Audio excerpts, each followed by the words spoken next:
How is it that we find ourselves surrounded by such complexity, such elegance? The genes of you and me, the genes of you and me, are all made of DNA. We're all made of the same chemical DNA. We're all made of DNA. Hi, you're listening to DNA Today, a podcast and radio show where we discover new advances in the world of genetics. From genetic technology like CRISPR to rare diseases to new research, we have you covered. For a decade, DNA Today has brought you the voices of leaders in genetics. I'm Keira Deneen. I'm a certified genetic counselor and your host.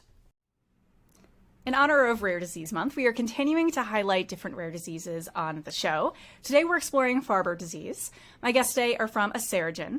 Dr. Alex Solyom is the Senior Vice President of Rare Disease Development, and Katie Crosby is a certified genetic counselor and the Associate Director of Patient Engagement. Welcome both to the show.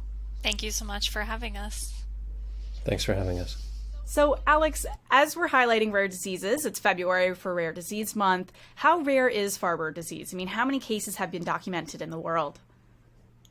Well, Farber is very rare. We're really talking about hundreds of cases that have been documented. But I think, as is the case with many rare diseases, and the reason why Rare Disease Month is one of the reasons why it's so important, is that Farber disease and diseases like it are many times misdiagnosed or underdiagnosed.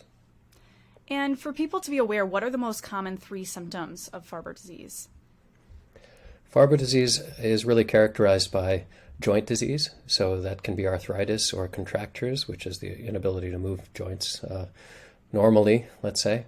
And then subcutaneous nodules, which are really like small bumps under the skin. They can vary in number from, let's say, 10 to even up to 200 or so.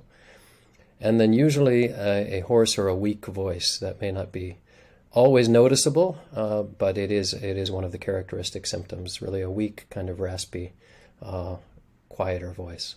And these are somewhat, I don't want to say necessarily common, but certainly this could be diagnosed as other conditions or misdiagnosed for some people.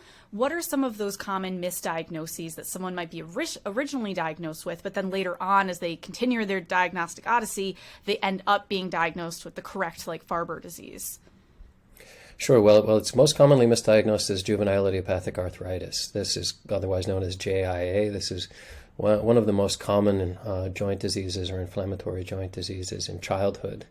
And it's really important. So many times patients will be sent to a rheumatologist. It does indeed look like an inflammatory joint disease with all the same signs, elevated inflammatory markers when they do lab tests, and real joint effusions or swelling in the joints on ultrasound or an MRI when they do tests like that. So it really does look like juvenile idiopathic arthritis. That's what it's most commonly misdiagnosed as. So when a healthcare provider is coming up with differential diagnoses, that might be on the list, but if they're considering that, they should also be considering Farber disease, it sounds like. That's right. Yep. So I think that there are a few signals that one can have that maybe this isn't a typical juvenile idiopathic arthritis or juvenile arthritis case, like the nodules, like resistance to therapy or inadequate response to the therapies that are generally used to treat patients with arthritis, because there are very good therapies out there for patients who have arthritis. So when somebody doesn't respond as one would expect, then it's important to look further, I think. So that might be a good time to be suspecting Farber disease at that point. As you mentioned, it affects multiple body systems. What other specialist may a person see that has this diagnosis? Well, they may see an ENT doctor, so they may see a doctor because of their voice. They may see a dermatologist because of the bumps on the skin. If they are more affected in a more rapidly progressive phenotype meaning the way that the symptoms appear, in the real world, in real life, then they could be seen by a neurologist, so someone who deals with brain or nervous system disorders, because some patients who are really progressing rapidly may have developmental delay. They may not be meeting developmental milestones. They may have failure to thrive, meaning they don't achieve the weight and height expectations of a normally growing child. So those can also lead to referrals. And is this typically diagnosed in childhood? You've been talking about mostly children experiencing these symptoms. Does this range at all? Well, that's a very good question. I think that what we've been seeing over the past several years is that there are adults being diagnosed with Farber disease. Most of the symptoms generally start appearing in childhood, but they may not appear all together at the same time. It may take up to 3 years for those 3 symptoms that I mentioned, the arthritis, the nodules, and the hoarse voice, or any others to appear together. And so that may also delay the diagnosis. I think that we've seen patients diagnosed now in their 40s, 50s, and 60s after a lifetime of carrying a diagnosis of either rheumatoid arthritis or juvenile arthritis, and it's quite striking. This is something that's seen in other diseases, similar to Farber disease as well, in lysosomal storage diseases, that there's a spectrum that we begin to recognize only when we really start to study the disease closely. So I think there are many more patients out there and adults who are also undiagnosed. And so those adults the symptoms may have had an onset in childhood, but they're not being diagnosed, as you're saying, until they're much older. So it's, sounds like it's mostly a childhood disorder that can continue throughout someone's lifetime. And as you said, so many genetic conditions, I don't want to say all, but so many genetic conditions are spectrum disorders. So some people have a much more severe case and others more mild. Is there anyone that's been diagnosed that's asymptomatic? That we'll get into what causes Farber disease, but anybody that you're finding is asymptomatic, or do pretty much all people have some symptom? I think everybody generally develops some symptoms, but the degree to which the symptoms present, so how strongly they appear, is different in each person. And of course, there are patients who may have had family members who have been diagnosed, and then they are diagnosed through a genetic test or other means before they actually have symptoms. We do know, of course, that patients, in the first years of life may not present with any symptoms, and that those develop over time.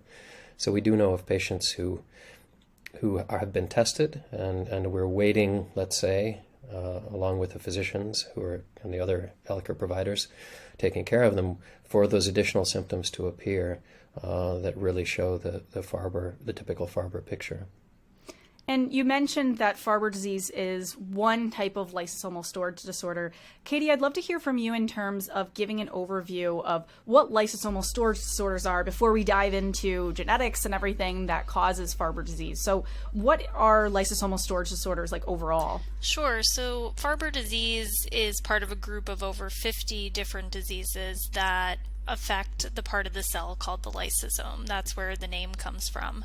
So in our body we have millions of cells, and part of that cell is called the lysosome.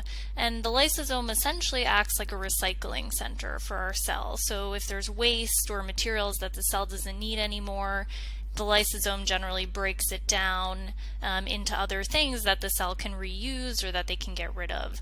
So in lysosomal storage disorders, that recycling center is not working correctly, and basically that waste is building up in the lysosome, which is why it's called a lysosomal storage disorder. And unfortunately, that buildup of that waste is really unhealthy for the cells, and that's where you get the symptoms of these lysosomal storage diseases. So it's a problem with the storage. There's not enough room to be storing all of this, and it builds up too much, and then it causes the symptoms we've been talking about that Alex has been highlighting. So what causes this issue to happen for Farber disease then, if we're getting back into specifically Farber disease? Yeah, so Farber disease specifically is a genetic condition like the other lysosomal storage disorders as well. So it affects the DNA. So when someone has changes in a specific gene in their body, in Farber disease it's called the ASAH1 gene. So if that gene has changes or alterations that don't make it work properly, then the body can't make enzymes that are the things in our lysosomes that are recycling that material. So basically, if the gene isn't functioning properly, there's not enough working enzyme, then those materials are building up. So in Farber disease, there's an enzyme called the acid ceramidase enzyme that's supposed to break down one of those waste materials called ceramide.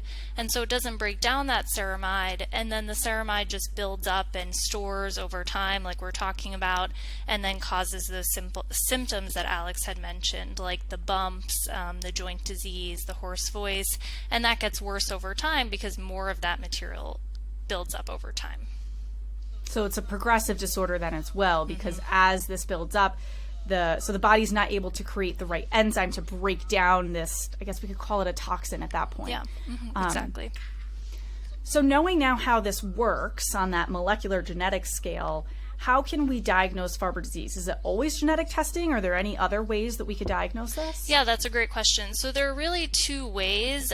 Genetic testing is generally the most straightforward. So I can talk about that a little bit, but basically, like we talked about that ASH1 gene, if you look at that gene on a genetic test, then you can see alterations in that gene that cause Farber disease. And that can be done on a small amount of blood or saliva or a cheek swab, so it's a relatively easy test to do. The other way it can be diagnosed is looking at that actual enzyme as well. So like I said, when the gene doesn't make enough of that functioning enzyme, someone with Farber disease, if their enzyme is tested, it's usually low, and then that would also confirm a diagnosis. But testing the enzyme's a little more difficult because you have to have more of a sample, a larger sample of blood or some tissue, like skin, and it doesn't stay stable as long in that sample, so it's something that has to get to the lab quickly, be tested quickly, but it is possible, so that testing can be done as well, but genetic testing is usually the easier way to do it. And usually that's the case for a lot of different disorders that exactly. maybe, especially in terms of these metabolic disorders, we could look at, okay, is there not enough of the enzyme there? Or we could just look at the gene. Right. And as genetic testing gets so much cheaper and sequencing gets better and more efficient, I feel like we're kind of leaning more towards that as we get into, the future in terms of genetic testing and where we're headed with it. In terms of the genetic changes, are there lots of different genetic changes that can cause Farber disease? Is it just like deletions, we're missing a letter, having an extra letter, or, a misspelling? I'm kind of speaking more in terms of layman terms so people can follow along. But what have we seen in terms of those genetic changes? Yeah, so we've seen all different types of genetic changes. So we've seen those spelling mistakes in the gene, like you mentioned. We've seen some small deletions or extra letters in the gene, those small duplications. I think because it's such a rare genetic condition, we have seen many, many different genetic changes, but like Alex said, there's probably a lot of people out there who are undiagnosed. So we're still learning more about those genetic changes. A lot of them that have been found in individuals with Farber disease have been published in medical literature, but we're still always finding new genetic or different genetic changes. So they can be unique to an individual person. It's not something that is the same in everyone. That's why research is so important in order to be looking at a lot of different people, because for some genetic disorders, it's the same change for every person, and we're like, okay, it's exactly this genetic disorder. But for this, it's different as most conditions are that we look at on the genetic level. And I'm excited to hear that Aceragen is offering no-cost genetic testing. So this genetic testing we've been talking about, you offer at Aceragen. What are the requirements for a patient to be eligible for this testing? So either for patients to be learning themselves or healthcare providers listening to say, who could I order this for where it's going to be no cost for the patient? Yeah, that's a great question. So the testing is fairly easy to order.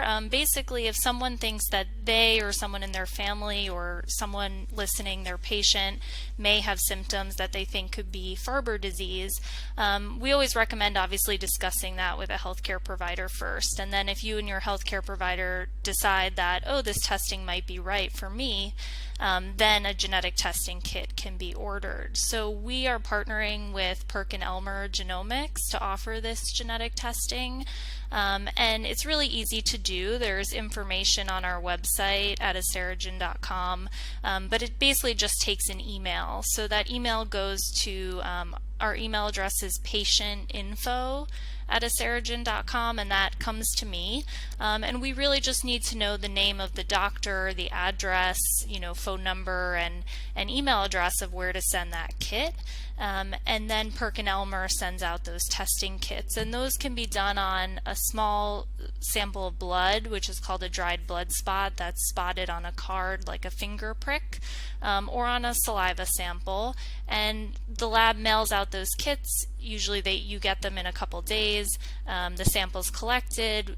They pay for the shipping back to the lab, and then once the lab receives the results, they take about 2 to 3 weeks to get those genetic testing results, and those results are sent back to the doctor. So us at Aceragen, we don't get any of the patient information, but we're just helping to facilitate those kits so that we can help diagnose Farber disease. Which is just fantastic to be able to be partnering with PerkinElmer Genomics, which is actually one of our sponsors of the show. Yeah, so exciting to see you guys working together and everything. Did you know PerkinElmer Genomics was one of the first laboratories to offer whole genome sequencing on a clinical basis? Whole genome sequencing can maximize clinical diagnostic yield for patients. With a turnaround time of 6 weeks, PerkinElmer's whole genome sequencing test is designed to provide access to additional valuable information compared to an exome. PerkinElmer Genomics provides one of the world's most comprehensive programs for detecting clinically significant genomic changes. PerkinElmer Genomics delivers knowledge that can empower health. PerkinElmer is a global leader committed to innovating for a healthier world. Join their mission at PerkinElmerGenomics.com. And also, stay tuned for our interview with PerkinElmer, where we're going to be exploring the power of whole genome sequencing. I'll also tease that my guest for this episode is a world-renowned geneticist, so you are not going to want to miss this one. But while you wait for the episode, head over to PerkinElmerGenomics.com to start discovering all PerkinElmer has to offer. I'm involved in some entrepreneur groups in the greater New York City area. Recently, I attended a pitch event for women entrepreneurs and was so inspired by one in particular who founded Patch 10. Patch 10 has created high-quality clothing to help people look and feel their best while undergoing medical treatment. Patch 10's unique clothing designs make accessing intravenous areas simple. They eliminate the need to change into a hospital gown, which, let's be honest, no one likes, and can be worn before, during, and after treatment. Use code DNA today at checkout for 10% off at patch10.com. Every pregnancy has a chance to have a genetic abnormality or complication. Mutera empowers you to make the most informed reproductive decisions through their at-home genetic tests without needing your doctor's order. These tests include non-invasive prenatal screening, Mutera's Peaches and Me, and carrier screening, Mutera's 23 pairs. Request your own kit at muteragenetics.com and use code DNA today for 10% off. That's MITERA genetics.com. Mutera. Predict, prevent, prepare. So is there anything a patient needs specifically then to have the testing ordered? It sounds like you definitely need a healthcare provider to order it. It's not direct consumer. You can't order it yourself. No, correct. But in terms of, do they need to check any boxes in terms of like the 3 most common symptoms that Alex mentioned at the top of the show? Or, could they just have one of the symptoms?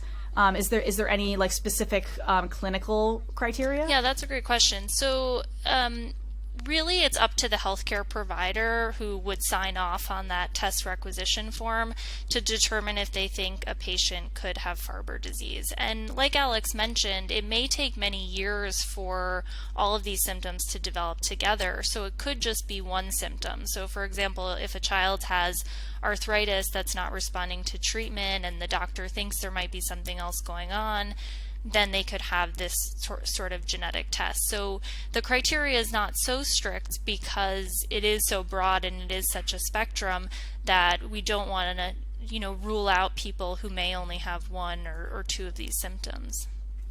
Yeah, that's fantastic because, you certainly don't want to have someone say, well, it's probably not this. And then 15 years later, it's like, oh, it actually was. And it would have been so helpful if I was diagnosed as a child and been able to learn more about it. And, as we see in patient community, especially rare disease community, that it's just so powerful to be able to connect with other families that have a child with the condition or another person that has the condition. Exactly. So it's just great that you can help people start on this journey earlier on in their life, hopefully, than they would have if Aceragen wasn't involved in offering this no-cost testing. In terms of families where someone is identified with Farber disease, for genetics and, as genetic counselors, we've taken how many family histories, right? Yeah. So one of the reasons we're doing that is to see, is there anyone else in the family that should consider testing or is at risk for having this genetic condition that's been identified in a family? Right. there an inheritance pattern that we've learned for Farber disease? Is this still up in the air? Yeah, that's a great question. So yes, we do know the inheritance pattern, and it is what we call an autosomal recessive disease. So what that means is that someone has to inherit it from both of their parents in order to be born with Farber disease. So when someone has an autosomal recessive disease, that means that both of their parents are carriers. So just to put that in context a little bit, we all have 2 copies of that ASAH1 gene that I mentioned for Farber disease, but if one of those copies is not working properly or has these genetic alterations, then that person is a carrier. But carriers wouldn't know. They don't have any health symptoms, they don't have any problems. It's only when 2 parents are carriers that they have a 25% risk to both pass those copies that are not working onto their child, and then they would be born with Farber disease. So like Alex mentioned, sometimes if an older sibling, for example, is diagnosed with Farber disease, other children in the family could also be at risk. So then usually genetic testing or a workup for the other family members is recommended. And then for the parents who are carriers, there could be a lot of other people in the family that are carriers as well, like their siblings, their parents, cousins. So it's something that usually is recommended that people share with their family members so that if other people want to have testing to see if they're carriers as well, that they could do that through genetic testing. Yeah, as you said, I think the first people to be testing would be their siblings, whether they be half siblings or full siblings. More likely that they have the disorder if they're a full sibling. Correct.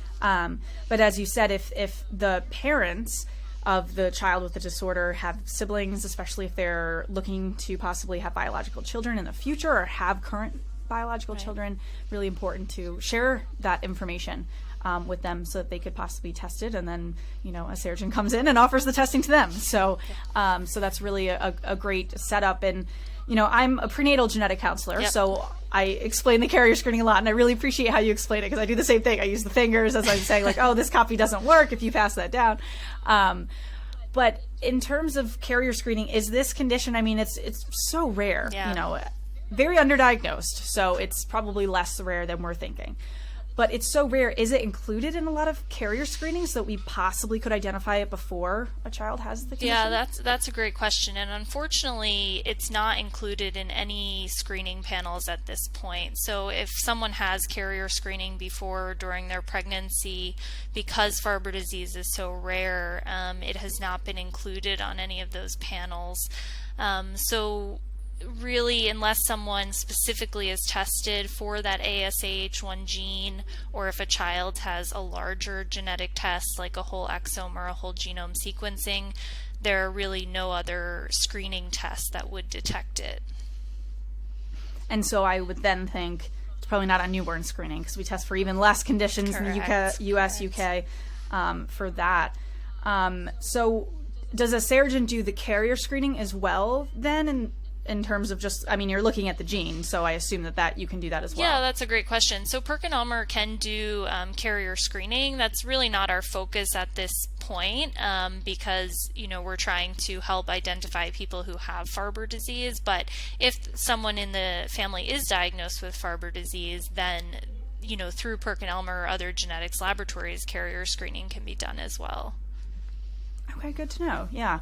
That would have to be a discussion with the healthcare provider, and then that would be a discussion other than the no-cost testing that we're talking about. Just to clarify for people, because it's really the indication on one side is quite clear. On the other side, it's then a matter of another additional discussions with your healthcare provider or genetic counselor. Yeah.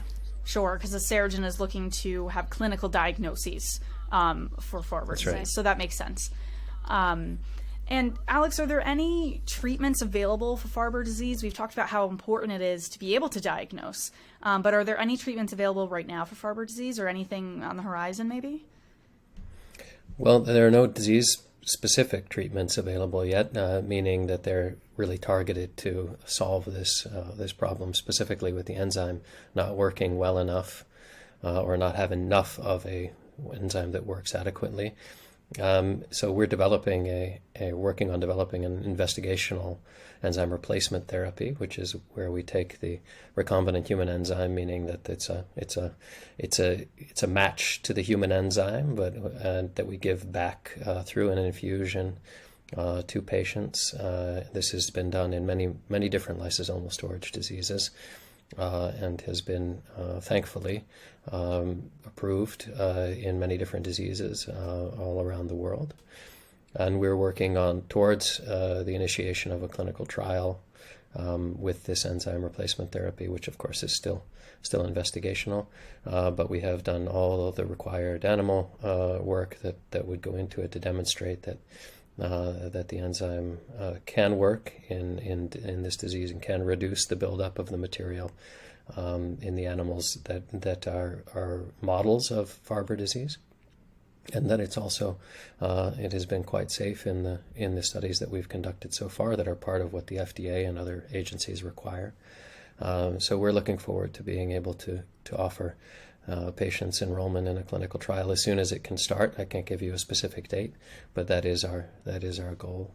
For the completeness of the information, there have been patients who have undergone bone marrow transplant or hematopoietic stem cell transplant for Farber disease. Of course, that is the specific therapy that's done for many different diseases where other therapies are not available. But that is a part of the literature that's related to the potential treatment of Farber disease. What we're working on is a very specific, very targeted treatment that we hope will be able to benefit patients. And certainly sounds less invasive than a bone marrow transplant, I would imagine, if you're having an infusion of the enzyme. Well, the risk of a bone marrow transplant is quite significant, even now with all the advances in healthcare. So it is a very big choice to make, and it can be quite dangerous, although it is able to be done well in many centers. I think the key is that what we're trying to do is to develop something which is definitely more targeted and hopefully has a better safety profile. We'll have to see in a clinical study. Yeah, I'm excited to see when you're able. Obviously, you can't predict that, as you said, but when that does happen, just to see like the clinical trial going. And do you think you would be able to reach out to people that you've done the genetic testing for, or you guys don't have access to that information? I think Katie was saying that that's a little bit separate in terms of, okay, now we have a clinical trial, who's going to enroll in it? Yeah, that's a great question. So like I said, we don't get the patient's information directly, but usually if someone is diagnosed with Farber disease, then, their doctors and healthcare providers are usually looking for information and potential future therapies. So most of the time they would reach out to us, or patients could reach out to us directly as well. So we're always available for information, and I think that we hope that any patients out there will be able to be in touch with us through their provider or directly. Yeah, certainly. And as providers, as you said, if you know providers that order, you're like, hey, if you've had any patients that have had a diagnosis, like make sure they reach out once you reach that point. So that's really amazing. I love being part of entrepreneur groups because there is so much energy and creativity in the air. At a recent pitch event for women entrepreneurs in the greater New York City area, I was really inspired by Patch 10. Patch 10 presented a problem in medical care. Traditional clothing prevents people from easily and comfortably receiving intravenous care. You can't wear a normal shirt to the hospital and get to key access points for port or PICC lines. And that's frustrating. That's where founder Bryn O'Neill was motivated to create Patch 10. Her goal is to create clothing that helps people feel even a little less sick. And she's achieved it. People can stay warm throughout treatments with Patch 10's cozy, one-of-a-kind long-sleeve shirts. During her presentation, I thought of the many patient advocates that have been guests on DNA Today that receive regular intravenous care, and I was struck at how this would make the experience so much more comfortable. I also wish I had known about Patch 10 when family and friends were going through chemo, as this would have been the perfect gift. Patch 10 is simplifying the logistics of receiving medical care without sacrificing style. Check it out at patch10.com and use code DNA Today at checkout for 10% off. PerkinElmer Genomics is a global leader in genetic testing focusing on rare diseases, inherited disorders, newborn screening, and hereditary cancer. Testing services support the full continuum of care from preconception and prenatal to neonatal, pediatric, and adult. Testing options include sequencing for targeted genes, multiple genes, the whole exome or genome, and copy number variations. Using a simple saliva or blood sample, PerkinElmer Genomics answers complex genetic questions that can proactively inform patient care and end the diagnostic odyssey for families. Learn more at PerkinElmerGenomics.com. Metera harnesses the latest technology to empower you along your family-forming journey. Metera informs you about your genetic and other pregnancy-related risks and options through at-home genetic testing. Metera's process is overseen by maternal fetal medicine specialists, doctors who are experts in pregnancy complications. So when you request a kit, Metera provider will place your order. Depending on your insurance coverage, you may have your testing cost covered. Metera also provides virtual genetic counseling to make sure that you understand the test and your results. My 23 pairs carrier screening is currently on the way, and I'm excited to share my experience with you during our full episode interview with Metera. Stay tuned for this episode on DNA Today. The other test they offer is called Peaches and Me, which is a non-invasive prenatal screening for pregnant people to learn for the chance their baby to have chromosomal conditions like Down syndrome and the sex of their baby. Buy your own kits at meteragenetics.com and use code DNA Today for 10% off. That's MITERA genetics.com. Metera. Predict, prevent, prepare.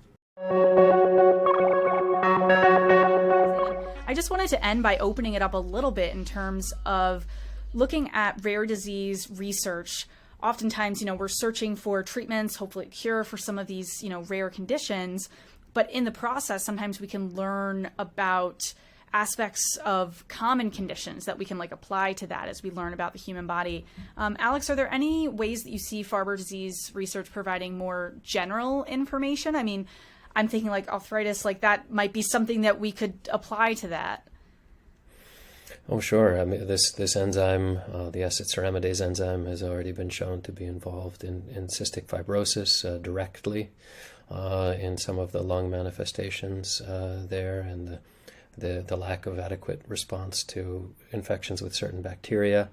It is a very, very basic and essential enzyme from an evolutionary perspective. So as cells have developed in mammals and humans, and ceramide, the molecule that's broken down by this enzyme, is part of the cell membrane in all human cells. So it is absolutely an essential building block of our bodies. So it's well documented that there's a lot of ceramide has a role in many different inflammatory diseases and in other conditions. So we're hopeful that starting with this very natural first step, where these patients who are in extraordinary need of a treatment that can be effective, we can address that specifically, replacing the enzyme that isn't working for them or giving it back, and then moving on to be able to address other conditions, hopefully, and also a way that's scientifically very clear and medically very important, and hopefully be able to add something to these patient lives and to these patients' lives in a positive way. Yeah, well said. And I think there's so much to look forward to with Aceragen and just all that you're learning, the clinical trials, and just, learning more about as we can apply it to other conditions that are related. So really looking forward to seeing where all of this goes. But thank you, Alex and Katie, so much for coming on the show and just sharing all of your insight with this. I really appreciate being able to hear directly from experts for Farber disease. Thank you so much for having us, and we're just happy to share the information. Yes, thank you, and we're here for any questions, of course, so you can reach out through our website. Yeah, so Katie, that was patientinfo@aceragen.com. Am I getting that right? Correct, and our website, aceragen.com, hopefully it's easy to find us. Yes, definitely. And all of the links, things we've mentioned are going to be available in the show notes at dnapodcast.com. So thank you again both so much for coming on the show. Really appreciate it. Thank you. Thanks a lot. For more information about today's episode, visit dnapodcast.com, where you can also stream all episodes of the show. We encourage your questions, comments, guest pitches, and ideas. Send them all into info@dnapodcast.com. Search DNA Today on Twitter, Instagram, YouTube, Facebook, so you can connect with us there.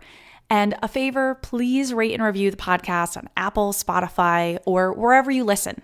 This truly helps us climb the charts and allow more genetic nerds like yourself to find the show. DNA Today is hosted and produced by myself, Keir Deneen. Our social media lead is Corinne Merlino. Our video lead is Amanda Andrioli. Thanks for listening, and join us next time to discover new advances in the world of genetics. The genes of you and me, the genes of you and me are all made of DNA. We're all made of the same chemical DNA.